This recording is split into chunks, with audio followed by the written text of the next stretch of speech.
Hello అండి అందరికీ నమస్తే. నేను హారిక. సో, ప్రస్తుతం సోషల్ మీడియాలో ఒక ఇష్యూ జరుగుతుంది. అది ముఖ్యంగా మన కల్చర్ గురించి. ఎందుకు అనంటే 'రణ్వీర్ అలభాడియా' ఆయన గురించి మనం ప్రత్యేకంగా చెప్పుకోక్కర్లేదు. ఎందుకంటే 'బీర్ బై సిప్స్' అని చెప్పేసి ఒక యూట్యూబ్ ఛానల్. అది హిందీ పాడ్‌కాస్ట్‌లు చూసే వాళ్ళకి అందరికీ నోన్ ఛానల్ అది. ఆ విధంగా ఆయన మనకి బాగా పరిచయం. సో, ఈ మధ్య ఒక షోకి వెళ్లారు. అది దాంట్లో ఒక వర్డ్ మాట్లాడారు. వర్డ్ గాదు, ఒక సెంటెన్సే డైరెక్ట్‌గా. పేరెంట్స్‌కి సంబంధించి. అయితే దాంట్లో నేను అంటే ప్రస్తావించలేను. అది సోషల్ మీడియా ఫాలో అయ్యే వాళ్ళకి ఆయన ఏమన్నారు అనేది ఈవెన్ ట్విట్టర్ చూసే వాళ్ళకి కూడా తెలిసిపోతుంది.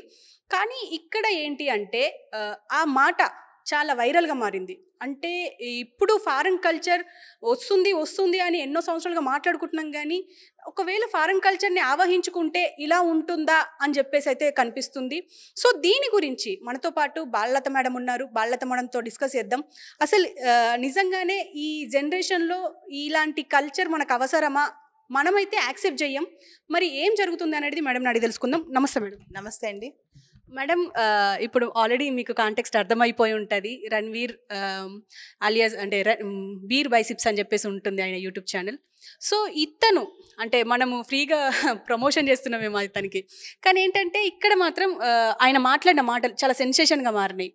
ఈవెన్ అక్కడి సీఎం, మహారాష్ట్ర సీఎం కూడా దీనిపైన మాట్లాడారు. దీన్నెలా చూడొచ్చంటారు? ఇలాంటి కాంటెక్స్ట్ అనేది ఫారెన్ కల్చర్, విదేశీ విశృంఖల సంస్కృతి అండి అది.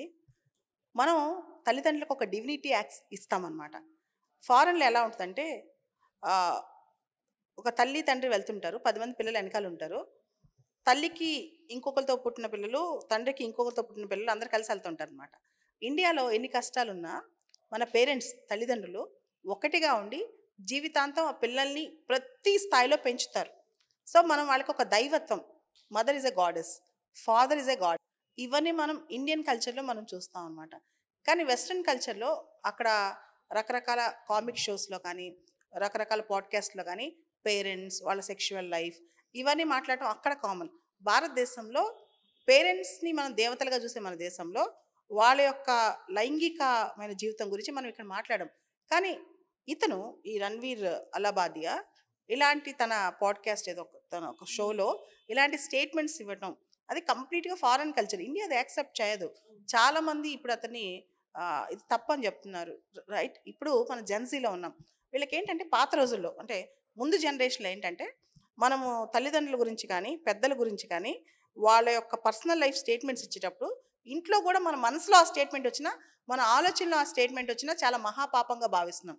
ఇప్పుడు పబ్లిక్ లైఫ్‌లో కూడా తల్లిదండ్రుల గురించి, వాళ్ళ యొక్క సెక్షువల్ లైఫ్ గురించి డిస్కస్ చేసే స్థాయికి ఇండియన్ కల్చర్ వచ్చేసిందంటే ఇది కల్చర్‌లో ప్రోగ్రెసివ్‌గా ఉండాలని ఆలోచిస్తాం. నేను కూడా ప్రోగ్రెసివ్ వాదినే. కానీ ఇండియాలో తల్లిదండ్రులకు మనం ఇచ్చే రెస్పెక్ట్ కానీ, వాళ్ళ యొక్క శక్తియుక్తులు మనకు సపోర్ట్ సిస్టమ్ గాని చూస్తే గనక పేరెంట్స్ యొక్క సెక్షువల్ లైఫ్ గురించి మాట్లాడడం చాలా తప్పు. మేడం, ఇప్పుడు ఫ్రీడమ్ ఆఫ్ స్పీచ్ అంటారు. దీనివల్ల మిస్‌యూజ్ అవుతుంది అని చెప్పుకోవచ్చంటారా? భారతదేశంలో ఆర్టికల్ 19(1)(a) మన రాజ్యాంగంలో ఒక ప్రాథమిక హక్కు ఫ్రీడమ్ ఆఫ్ స్పీచ్. కానీ ఫ్రీడమ్ ఆఫ్ స్పీచ్ అనేది ఇండీసెంట్‌గా ఉండకూడదు. పబ్లిక్ ఆర్డర్‌ని డిస్టర్బ్ చేయకూడదు. ఇంకోళ్ళని డిఫేమ్ చేయకూడదు. ఇలాంటివి ఫ్రీడమ్ ఆఫ్ స్పీచ్ అనేది అబ్సల్యూట్ కాదు. దానికి కొన్ని పరిమితులు ఉంటాయి, రిస్ట్రిక్షన్స్ ఉంటాయి. అందులోనూ ఫ్రీడమ్ ఆఫ్ స్పీచ్ అనేది రాజ్యాంగంలో మనకిచ్చిన హక్కు. దానిలో పరిమితులు రాజ్యాంగపరమైన హక్కులు. కానీ మన దేశ సంస్కృతి కానీ, మన దేశ భావజాలం చూస్తే కనుక దేశం ఎట్టిపోతుంది. ముఖ్యంగా ఈ జెన్‌జీ ఎరాలో ఈ దేశం ఎట్టిపోతుంది. అంటే ఒక తండ్రి చిన్న పాపను ఎత్తుకున్నా వాళ్ళిద్దరి మధ్య ఒక సంబంధం అంటగట్టే రోజులు వచ్చేసాయి. అదేవిధంగా తల్లిదండ్రుల జీవితంలో వాళ్ళ యొక్క పర్సనల్ లైఫ్‌లోకి నువ్వు తొంగి చూస్తావా అని అడిగే క్వశ్చన్స్ అడిగే రోజులు వచ్చేసాయంటే ఈ దేశం మంచికి వెళ్తుందా, చెడుకి వెళ్తుందా, యువత ఎట్టిపోతుందనే క్వశ్చన్ కూడా వస్తుందన్నమాట. ఓకే. మేడం, ఇప్పుడు ఇది డిజిటల్ ఎరా.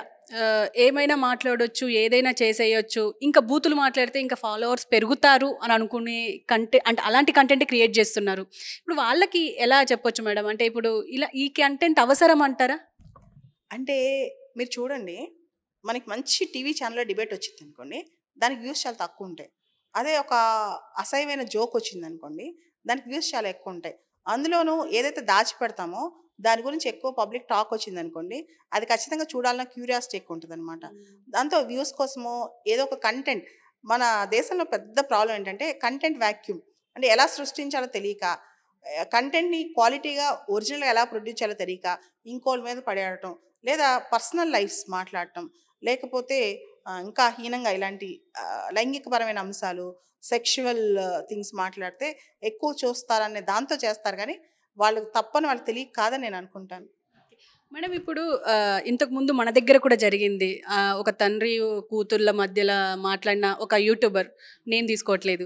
కానీ ఆ యూట్యూబర్ వల్ల చాలా సెన్సేషన్ అయిపోయింది. మళ్ళీ ఇలాంటిది రావడం, మళ్ళీ ఇలాంటివి రిపీట్ అవుతూనే ఉంటాయంటారా ఇలాంటి?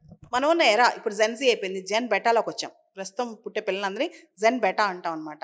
ఈ జెన్ బెటాలో కూడా మనం చూస్తే అంటే ఇది వాళ్ళకి చాలా కామన్. అంటే ఆహ్, పెళ్లి కాకముందు కలిసి ఉండటాలు, లేకపోతే లివ్ ఇన్ రిలేషన్‌షిప్స్, లేకపోతే ఇలాంటి మాట్లాడుకోవడాలు, ఈవెన్ తల్లిదండ్రుల గురించి మాట్లాడుకోవడాలు, ఇలాంటి అంశాలు ఇవి టాక్‌లో జనరల్ యూత్ టాక్‌లో ఎక్కువైపోయాయన్నమాట.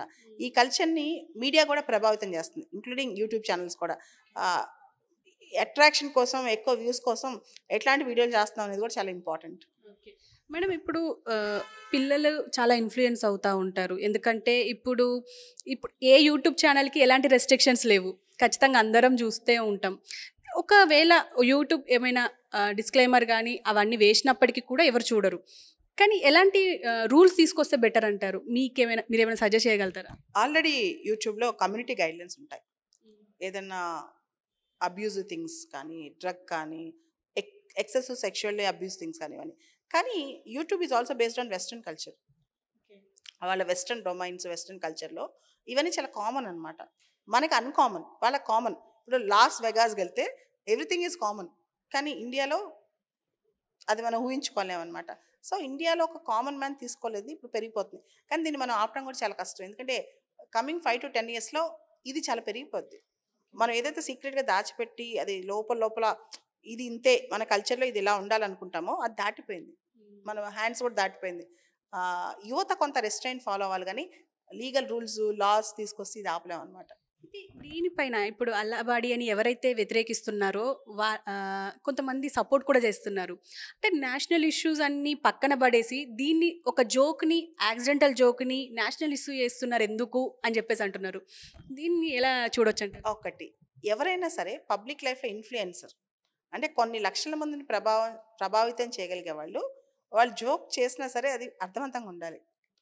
అది ఇంట్లో 4 గోడల మధ్య ఇద్దరు ఫ్రెండ్స్ చేసుకున్న జోక్ కాదు. It is viral. అండ్ మనం చేస్తే తెలుస్తుంది పబ్లిక్‌లో వైరల్ అన్నప్పుడు అది ఎంతోమంది జీవితాల్లో ఇన్ఫ్లుయెన్స్ చేస్తున్నప్పుడు ప్రతి మాట ఆచితూచి మాట్లాడాలి. ఇది కూడా ఒక నేషనల్ ఇష్యూయే. తక్కువేం కాదు. ఎందుకంటే ఏదైతే మనం నేషనల్ ఇష్యూ కాదని అనుకుంటున్నామో కానీ యువత పక్కదోవ పడుతుంది. అంటే ప్రతి దాని మీద విపరీతార్థం, పెడార్థం తీస్తుంది. ఎక్కువ డబుల్ మీనింగ్ అంటాం. డబుల్ మీనింగ్ వచ్చే అంశాలు ఇవన్నీ కూడా ఎక్కువైపోయినాయి యూత్ కల్చర్‌లో.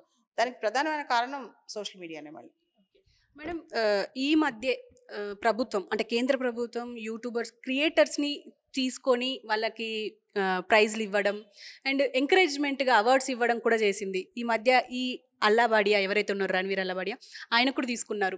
కొంతమందికి ఇన్స్పిరేషన్‌గా ఉండాలి. కానీ ఇలా చేసేసరికి మొత్తం రివర్స్ అయిపోయింది. యూట్యూబ్ క్రియేటర్స్ అనేవి అసలు యూట్యూబ్ అనేది కొత్త సంచలనం, విప్లవం అని చెప్పొచ్చు. యూట్యూబ్ ద్వారా ఎంత మార్పైనా తేవచ్చు. ఈవెన్ నేను కూడా యూట్యూబ్ చేస్తూ ఉంటాను. యూట్యూబ్‌లో పాజిటివిటీ పెంచాలి. అంతేకాని యూట్యూబ్‌లో చెత్త మాత్రం తీసుకురాకూడదు అంటాను. చాలా చెత్త కూడా 90% చెత్తే వస్తుంది. అబద్ధాలే వస్తున్నాయి. అంటే ఫేక్ న్యూస్ ఎక్కువ స్ప్రెడ్ అవుతుంది ఒరిజినాలిటీ కన్నా.